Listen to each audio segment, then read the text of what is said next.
Bienvenue à tous. Nous sommes ravis d'être de retour pour la deuxième année du programme du Mois marin, créé en partenariat avec la Fondation canadienne des carrières maritimes. Je suis Eric d'Éducation Canadian Geographic et je suis là pour l'événement d'aujourd'hui.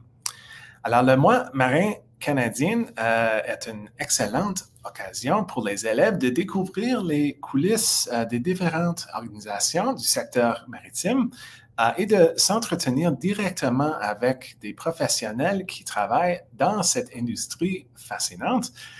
Je parlerai bientôt avec notre invité d'aujourd'hui, puis dans une quinzaine de minutes, nous commencerons à répondre aux questions du public. Pour tous les enseignants qui nous regardent, n'oubliez pas de vous enregistrer en indiquant votre nom ou le surnom de votre classe dans le chat YouTube afin de participer à notre tirage au sort pour gagner un prix en espèces de 500 $. N'oubliez pas aussi de rester avec nous jusqu'à la fin, car nous avons prévu un petit quiz Kahoot pour tester vos connaissances.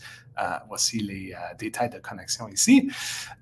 Et les informations de connexion seraient partagées plus tard aussi. Alors, sans plus attendre, j'ai le plaisir de vous présenter notre invité spécial d'aujourd'hui, Dylan Desruisseaux. Il est coordonnateur adjoint du programme d'embarcation de sauvetage côtier de la Garde côtière canadienne, dans le cadre duquel les étudiants sont formés aux opérations de recherche et de sauvetage. Salut Dylan, merci de nous avoir rejoints aujourd'hui.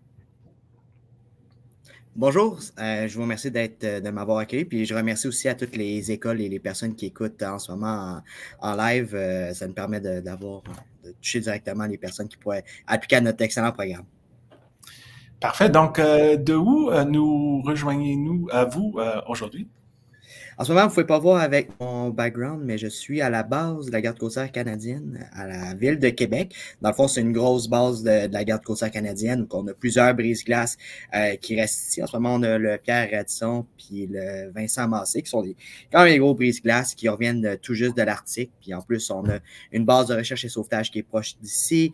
On a une section de formation qui est ici. On a des entrepôts pour intervention environnementale. Dans le fond, s'il y a un désastre maritime, ben on a l'équipement qui est ici, puis une équipe qui est ici. On a l'atelier, on a des grosses bouées pour baliser le fleuve.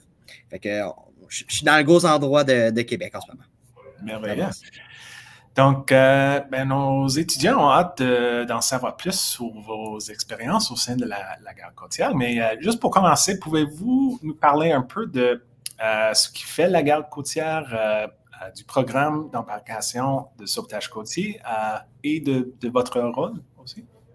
Oui, dans le fond, le programme d'embarcation de sauvetage côtier, il faut voir ça comme, dans le fond, un emploi d'été qu'on offre aux étudiants qui sont soit au cégep ou à l'université. Je sais que ça touche un petit peu moins la démographie des personnes qui écoutent en ce moment, mais c'est quelque chose que vous pouvez garder en tête pour les prochaines années. Dans le fond, c'est un emploi d'été qu'on cherche à embaucher des personnes. Puis le but de cet emploi-là, c'est qu'on prend les personnes pour qu'ils puissent travailler sur des bases de recherche et sauvetage.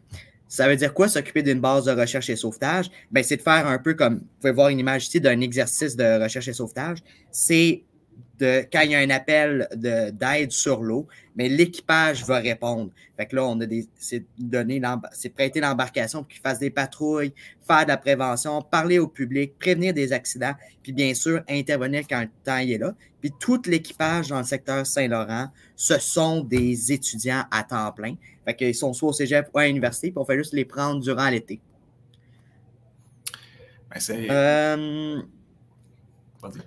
Après ça, excusez, juste que j'ai reçu un petit message. Puis dans le fond, les types d'incidents qu'on pourrait avoir, on pourrait avoir des cas médicaux, on pourrait avoir des embarcations cassées, on pourrait avoir des bateaux qui sont échoués. En passant, on me fait passer le message, je lançais Eric, que peut-être le YouTube Live ne fonctionnerait pas. Mais bref, je vous laisse ceci. Puis dans le fond, Puis quand que les personnes travaillent pour les programmes d'embarcation, on parle vraiment que on fournit le logement, on fournit la nourriture, puis ça serait un système de rotation 2 semaines, 2 semaines. On prend les personnes, on les envoie sur une base de recherche-sauvetage, on s'occupe de leur logement et de leur nourriture. Ils travaillent 2 semaines intensifs dans un équipage de 3 ou 4. Parce qu'ils ont 2 semaines de congés payés. Fait que si les personnes veulent faire des voyages, ils peuvent, c'est quand même assez intéressant comme emploi. Puis moi, mon rôle, ben, je suis là pour aider les équipages, fait embaucher soit les personnes qu'on choisit, s'assurer que quand il y a une problématique dans leur base, leur embarcation est cassée, ben, on fait de la gestion avec eux, puis on les outille parce qu'ils sont quand même autonomes sur les bases. Les personnes sont vraiment laissées à eux-mêmes. Bien, OK. Donc, c'est le programme vraiment intéressant et on peut voir aussi la garde côtière. Il joue un rôle vraiment clé dans la sécurité maritime. Alors, maintenant, parlons un peu de vous personnellement, Dylan. Pouvez-vous nous en dire plus sur le chemin que vous avez parcouru pour arriver à votre poste? Oui, dans le fond, moi, il faut comprendre que j'ai aussi passé par le programme ESC quand j'étais étudiant. Puis ça, c'était une photo de moi en 2018. Dans le fond, il faut comprendre que je me souviens, mon père, quand j'étais jeune, il me disait, il m'avait envoyé faire des cours de natation puis des cours de sauvetage pour que je puisse devenir sauveteur piscine. J'ai travaillé dans un parc aquatique dans le secteur de Pointe-Calumet pendant quelques temps. Puis à un certain point, j'étais prête pour d'autres défis, puis je savais que je voulais quelque chose d'autre. Puis en même temps, mon père, il était devenu garde côtière auxiliaire. Dans le fond, c'est des bénévoles, fait que des personnes qui veulent travailler en recherche et sauvetage, des fins de semaine de temps par là, juste pour pouvoir aider sans être payé. Fait qu'il a commencé à faire ça, puis il m'a dit « Hey, j'ai attendu parler du programme ESC, que ce serait des étudiants à temps plein. » C'était moi, j'étais au baccalauréat. Ils cherchent, ils sont là, sont logés, nourris, ils font de la recherche et sauvetage sur l'eau. Ça venait chercher mon background sauveteur, puis j'ai dit, hey, c'est une occasion à ne pas manquer. J'ai appliqué et quand on m'a offert l'emploi, j'ai accepté avec joie. Je suis rentré comme ça. J'ai fait 5 ans dans le programme pour quand que j'ai fini mes études. Une autre photo de moi en 2018 à la Vagagui sur le lac Saint-Louis. Et après ça, j'ai trouvé un poste à l'interne. Puis de mouvement en mouvement, le gestionnaire m'a appelé pour ce poste, puis j'ai accepté avec joie. C'est pour ça que je suis rendu ici à Québec. OK, mais c'est inspirant. Mais je vois la passion pour la protection des vies, c'est au cœur de votre parcours. Donc, c'est très bon.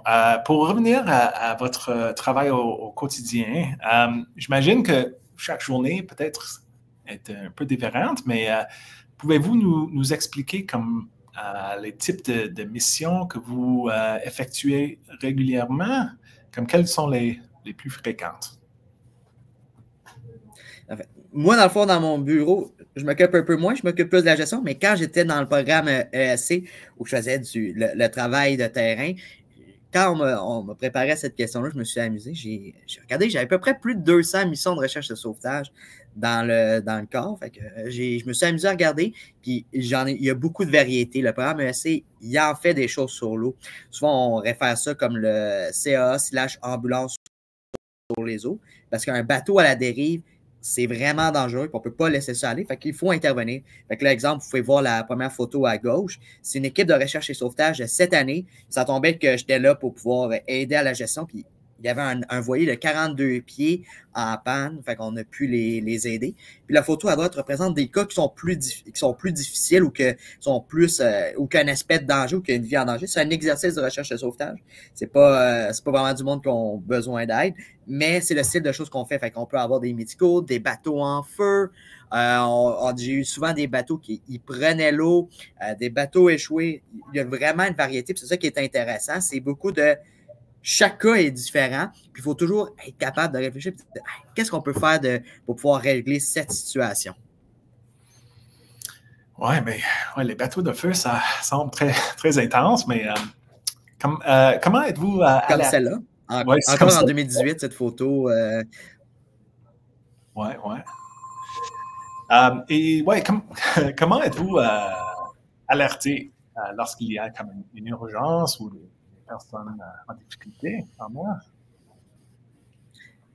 Fait que, dans le fond, comment on est alerté, c'est souvent les personnes il y a deux façons. Il y a soit par radio VHF, fait que les personnes utilisent leur radio puis ils communiquent directement avec le système de communication de la garde côtière canadienne, ou sinon, il y a via téléphone au centre de sauvetage. Souvent, ça peut passer par 911 transféré, mais ça revient tout le temps à gestion par le Marine Rescue Subcenter, le centre de secondaire de recherche et sauvetage, où il y a il y a des centres principaux aussi. OK. Ben, j'imagine, ouais, vous devez être prêt à intervenir rapidement. Hein. Je pense un peu du bateau que vous utilisez. Il doit être comme assez spécial pour accomplir ce genre de mission. Est-ce que vous pourriez parler un peu comme des équipements à bord et comment ils vous aident à accomplir votre travail? Oui, certainement. Dans le fond, nous, on utilise beaucoup dans le fond, le programme ESC utilise des Zodiac Hurricane. Fait que dans une des photos, plutôt, vous avez vu l'embarcation, c'est à peu près 25 pieds. On augmente à peu près à 30 pieds. Des embarcations avec des moteurs à bord assez puissants pour qu'on en arrive rapidement sur les lieux. C'est des embarcations rapides de sauvetage de type Zodiac. C'est fait pour aller vite. C'est difficile à faire chavirer. On a de l'espace de travail dans le but de faire des récupérations, arriver quand les situations sont urgentes. Fait que ça, c'est c'est le plus gros bijou qu'on offre au programme ESC pour les personnes qui sont là. On a d'autres choses de technologie à bord. On a des visions nocturnes pour pouvoir travailler la nuit. On a une vision, une heat vision, fait que pour voir une caméra thermique en français. Et on a un système de communication qu'on travaille en ce moment pour que tout le monde dans les équipes puisse se parler entre eux en constamment. Mais on a des choses aussi qui changent jamais. On utilise aussi des sacs à cordes pour pouvoir lancer une embarcation qui est plus loin, des bouées de sauvetage. Fait que même si on a des choses de plus haute technologie, on garde aussi la base technologie parce que c'est toujours utile puis on ne change pas les classiques. OK. Ben, ouais, je vois. Technologie joue un rôle très clé. Je pense qu'on a une vidéo aussi, bateau en action. C'est là. Je vais juste voir. Regardez ça. Il me semble c'est rapide.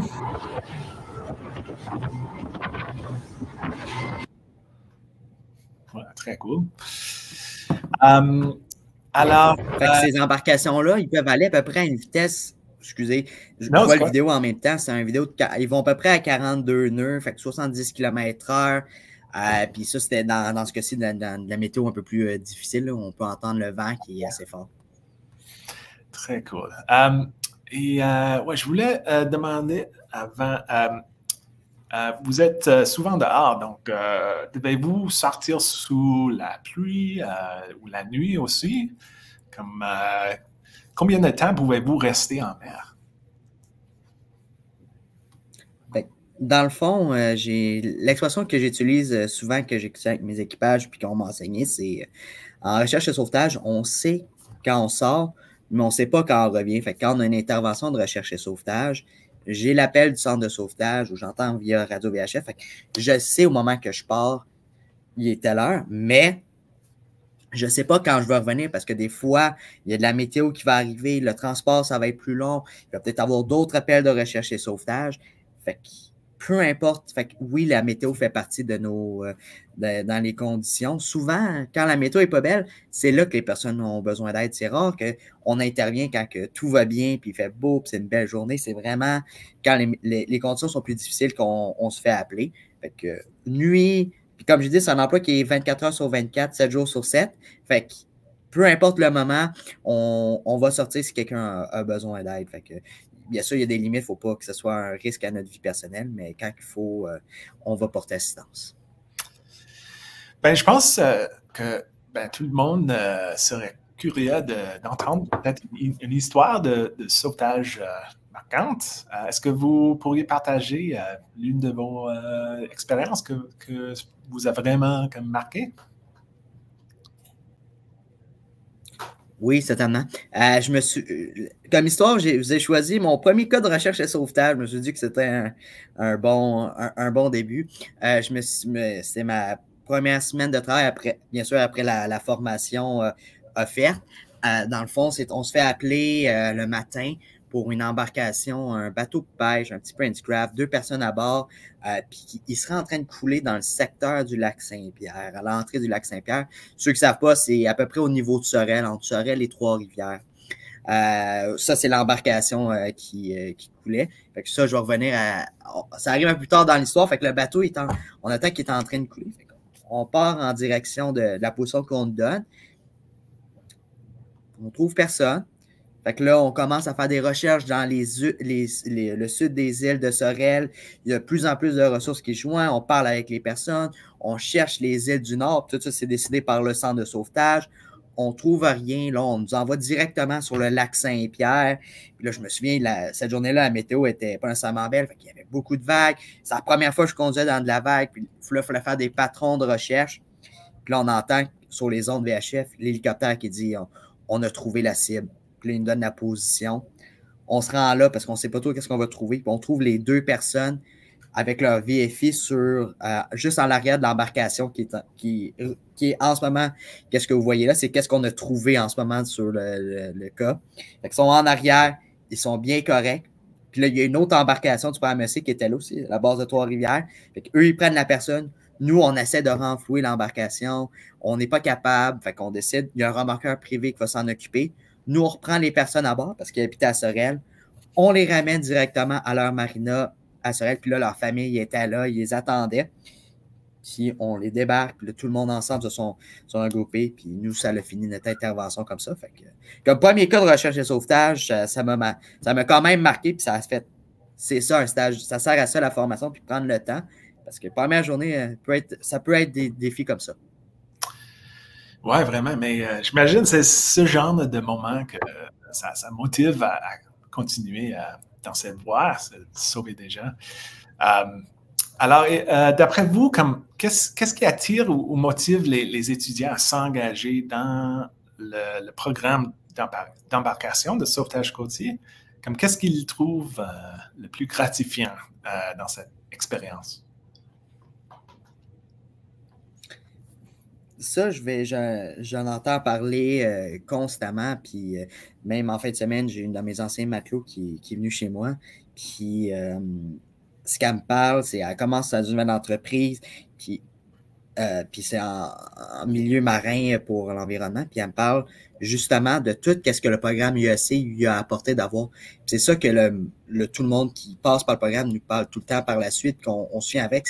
C'est tout le skill set, tout le bagage qu'on en sort avec au niveau de nos compétences qui vient nous chercher. Le leadership, il y a pas... Pour un programme, pour des personnes qui sont à l'étude au cégep ou à l'université, il n'y a pas grand emploi qui demande qui vous demande de développer un leadership comme ça pour arriver dans une situation comme je parlais, où que le bateau il coule avec les 2 personnes à bord. Il faut capable de justement guider les personnes à bien réussir. Le travail d'équipe, c'est en horaire 2 semaines de travail intensif, 2 semaines de congé, mais c'est 2 semaines, vous êtes avec le même équipage pendant tout l'été. Vous travaillez avec les 2 ou 3 autres personnes durant l'ensemble. Vous apprenez à travailler ensemble. Puis du recherche et sauvetage, ça se fait pas tout seul. Ça se fait toujours en équipe. Puis c'est de développer ce travail d'équipe-là. Puis dans le monde professionnel, vous allez être rendu bon pour travailler avec les autres personnes. Avoir de l'initiative que quand on est dans une situation d'urgence, on ne peut pas attendre et rien faire. Il faut des fois avoir l'initiative. Au début, c'est plus difficile, mais après ça, ça se développe. Puis ça vous fait que quand les personnes passent dans le programme ESC, ils sont changés pour leur vie puis pour le meilleur. C'est ça que le monde nous parle constamment. C'est impressionnant. Je pense qu'on a une vidéo aussi qui répond aussi à cette question. On pourrait la montrer? Oui, OK. Ouais, J'aime ce travail-là. C'est un travail qui est très stimulant. Le meilleur métier pour un étudiant. Pendant la formation à Québec, il y a plusieurs cours de divers domaines de la navigation. on apprend à naviguer, développer notre leadership, on apprend à travailler en équipe. Je dirais les compétences clés pour faire des belles saisons dans le programme, c'est le leadership. C'est des choses qu'on développe aussi à travers le programme. C'est des atouts majeurs qui servent beaucoup dans tous nos cas de recherche et sauvetage. Je suis quelqu'un qui est adepte de domaine d'urgence et ça a toujours été quelque chose qui m'a intéressée. Tu aides des gens, tu es valorisant, tu es là pour les autres, c'est juste l'expérience qui va être bon pour l'avenir. C'est vraiment la meilleure job du monde.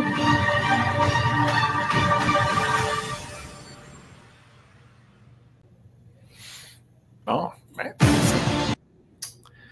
ça a vraiment permis à nous de comprendre pourquoi les gens trouvent ce programme gratifiant. Ben, je vais juste rappeler à tous ceux qui regardent sur YouTube de mettre vos questions dans le chat. On va commencer ces questions sous peu. Mais Dylan, j'ai peut-être une question finale juste avant de passer à ça. Alors, est-ce que vous pourriez nous dire en quoi la garde côtière se distingue des autres lieux de travail? Le programme ESC, c'est pas une job, c'est pas un travail typique que les personnes pourraient avoir. Moi-même, j'ai eu beaucoup. Quand j'étais aux études, je me suis beaucoup amusé dans différents secteurs. Puis il faut comprendre que le programme ESC, quand les personnes viennent travailler pour nous, ben, il faut comprendre que c'est un peu un appel à l'aventure. Chaque journée de travail que vous allez faire, c'est différent. Vous êtes autonome sur une base de recherche et sauvetage.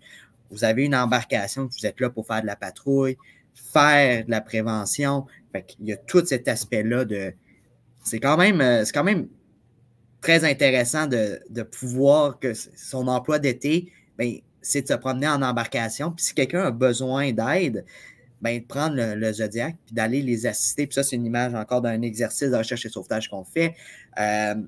Jamais 2 jours pareils. Votre travail, c'est aider les autres. Puis c'est quand même... Les personnes trouvent ça gratifiant de dire j'ai pu contribuer qu'à cette personne-là, sa journée, ça a mieux été, ou du moins qu'on a pu sauver une vie.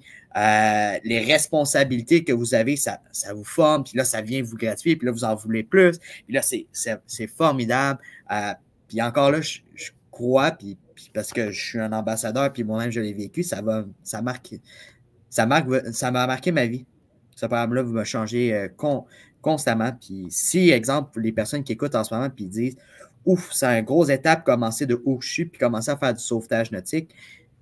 Soyez pas un frein à votre application. On est là pour vous aider à réussir. Il y a des stages de formation. On est là pour réussir. Puis le monde qui travaille en sauvetage nautique, il y en a personne qui a vraiment de l'expérience là-dedans. Puis ça, on est conscient. Moi-même, j'étais sauveteur à piscine, mais c'était tout. Puis même là, on prend des personnes qui sont moins qualifiées que ça. Puis on est là pour réussir tout ensemble puis pousser. Parfait, mais merci de partager tout cela. Alors, on passera maintenant aux questions des étudiants. Je vois qu'on a quelques jeunes dans le chat maintenant. Alors, je vois la première question ici. Il demande dans quelle région du Canada avez-vous l'occasion de voir dans le cadre de votre travail? Pouvez-vous répéter la question? J'ai malheureusement pas bien compris. Ah, je pourrais le mettre sur l'écran aussi. Ça dit, dans quelle région du Canada avez-vous l'occasion de voir dans le cadre de votre travail? Oui, dans le fond, excusez, je ne sais pas si c'est moi qui ai des problèmes d'Internet, mais dans le fond, la région qui est le Canada qu'on a l'occasion de voir dans le cadre du travail, dans le fond, il faut comprendre que le programme ESC, j'ai beaucoup parlé au niveau du fleuve Saint-Laurent, mais il faut comprendre que c'est un coast-to-coast programme. Fait qu'il y a des programmes à Victoria, fait qu'au Colombie-Britannique, on a un programme dans les Grands Lacs en Ontario, il y a un programme dans l'Atlantique, dans le sud de l'Atlantique, et aussi à Terre-Neuve. Puis il y a aussi le programme Arctique. C'est un programme qui est coast to coast, je veux toujours référer à celui que je travaille, celui de Saint-Laurent, qui est fantastique, avec un peu plus de cas de recherche et sauvetage. Mais si vous voulez voir vous voulez voir un beau paysage, le Colombie-Britannique, on fait juste me parler de ça. Puis si vous voulez voir différents portraits du pays, bien, tous les programmes sont ouverts, puis on peut toujours, si vous rentrez une fois dans le programme, on peut vous aider à regarder pour s'il y a d'autres programmes dans d'autres régions qui pourraient vous intéresser aussi, là. OK, parfait. On a une autre question ici. Comment peut-on s'inscrire au programme de ESC? C'est quoi les étapes? Fait que j'ai mis je pense que j'ai donné le lien un peu plus tôt à Eric pour pouvoir appliquer. Il faut comprendre que les applications, ils vont finir le 30 décembre 2024 pour l'été 2025. Puis après ça, il y a toujours un petit peu de temps où l'application n'est pas là, puis ça revient à toutes les années. Normalement, septembre, octobre, novembre, le lien applique pour fin de l'année présente, pour l'autre année après. Fait que regardez tout le temps sur le site du PFETE, le programme fédéral d'expérience d'étudiants postsecondaires, ou sur le site de la Garde côtière canadienne, ils sont là. Pour cette année, 30 décembre 2024, on vous conseille d'avoir le maximum de prérequis à l'emploi pour pouvoir appliquer, mais ce n'est pas obligatoire pour l'application.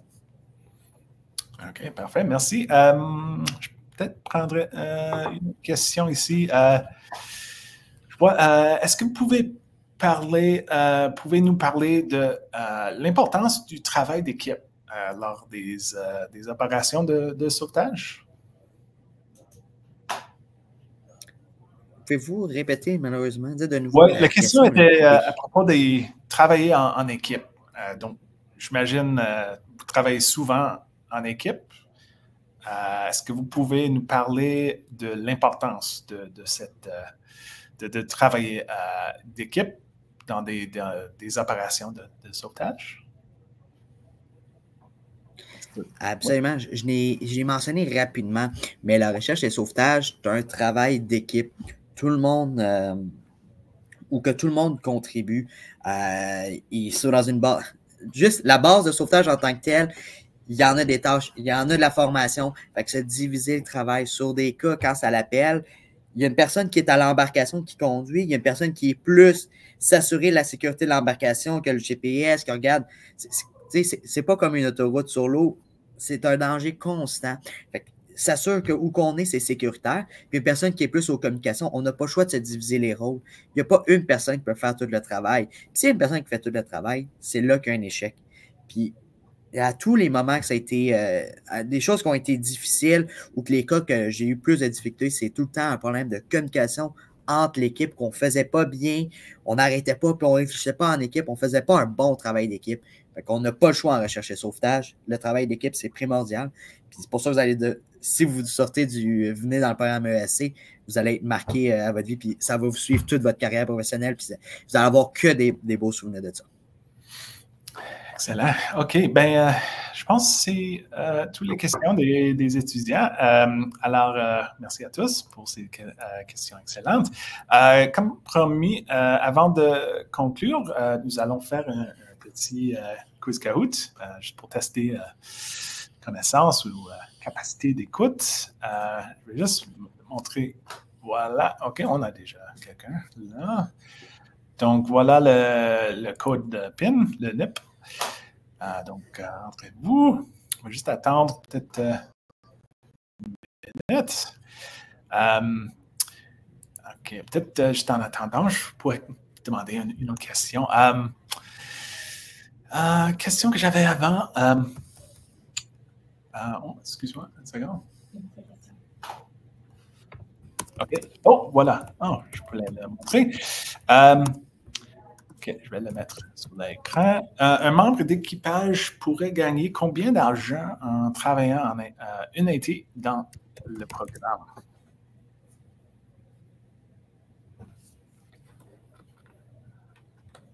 Dylan, est-ce que tu vois le questionnaire? Oui. Oui, j'ai vu la question. Il n'y a pas un méthode, fait que je veux juste que la question soit finie. Dans le fond, oui, le programme ESC, le salaire va être affiché sur l'application. Un matelot, quand vous commencez, vous ne pouvez pas espérer être patron d'embarcation, ça se développe comme expertise, mais un nouveau commence à peu près à 20 $ de l'heure. Là, vous allez me dire, c'est pas tant que ça dans le marché. Il faut comprendre que vu que c'est 2 semaines intensifs, 24 heures sur 24, 7 jours sur 7, il y a beaucoup de surtemps qui se fait quand il y a des appels qui entrent le soir. Fait qu'on peut s'attendre. Un matelot, normalement, fait entre 15 et 20 000 $ durant un été. Puis quand c'est patron d'embarcation, c'est un peu plus. C'est un emploi qui commence de mai puis qui finit en fin août, début septembre. Ça dépend toujours de l'école, de l'horaire du cégep, l'horaire d'université, mais c'est à peu près l'horaire qui est disponible. Ça, c'est juste de la gestion. Parler avec le coordonnateur principal du programme. OK, très bon. OK. Alors, je pense qu'on va commencer le Kahoot. On y va. C'est juste 3 ou 4 questions. OK, j'espère que tu es prêt. Première question. Quel type de formation reçoivent les étudiants dans le cadre du programme d'embarcation sauvetage côtier? Formation en gestion des pêches, formation en navigation, recherche et sauvetage, formation en natation, formation sur le trafic de drogue. Okay, bon. Ouais. Formation en navigation, recherche et sauvetage. OK, prochaine question. Quel type de mission n'est pas parmi les tâches quotidiennes de la garde côtière? Remorquer des voiliers en difficulté, effectuer des opérations de recherche et de sauvetage, donner des constats d'infraction, patrouiller les eaux. Et bon, la réponse était donner des constats d'infraction. Non, si quelqu'un qui est envoyé en difficulté, on va les aider. Oui, c'est ça. OK. Troisième question. Comment la garde côtière est-elle généralement alertée lorsqu'il y a des personnes en difficulté en mer, par des pêcheurs locaux, par des signaux de fumée, par des satellites météorologiques, par appel radio d'un bateau en difficulté? Donc, oui, on parlait de ça par appel radio de bateau. Très bon. OK. Principal outil qu'on utilise. Royal Effect est... En fait, il y a des autres façons aussi. Quatrième question. La garde côtière reçoit plus de 6 000 appels d'assistance par an. Combien de vies sauve-t-elle chaque jour en moyenne? 13, 18, 5, 9.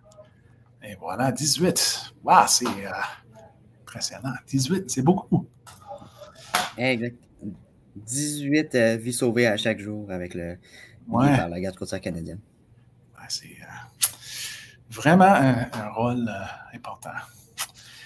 Alors, le gagnant, c'est Royal Elephants. Alors, félicitations. OK, je vais juste enlever ça. Ben, c'est beau. Alors, c'est terminé. Donc, merci à tous de vous être joints à nous aujourd'hui. Si vous voulez en savoir plus sur la garde côtière canadienne ou sur l'un des autres organismes partenaires du programme du mois marin de cette année, veuillez visiter notre site web. C'est juste ici. Et vous y trouverez également toute une série d'activités d'apprentissage couvrant un large éventail d'activités et de compétences de l'industrie maritime. Nous tenons également à remercier une fois de plus nos partenaires dans le cadre de cette initiative, donc la Fondation canadienne des carrières maritimes, et à rappeler aux élèves, aux enseignants et aux parents qui disposent d'une excellente ressource présentant tous les différents types de carrières et d'établissements de formation maritime à travers le pays, ainsi d'un tableau d'affichage national des emplois sur leur portail Imagine Marine. La Fondation organise également d'autres expositions sur les carrières, des présentations et des visites dans les écoles aussi tout au long de l'année et peut être contacté à l'adresse électronique indiquée ici sur l'écran. Alors, avant de partir, au nom de tous les enseignants et élèves qui nous ont rejoints aujourd'hui, nous tenons à adresser un grand merci à Dylan.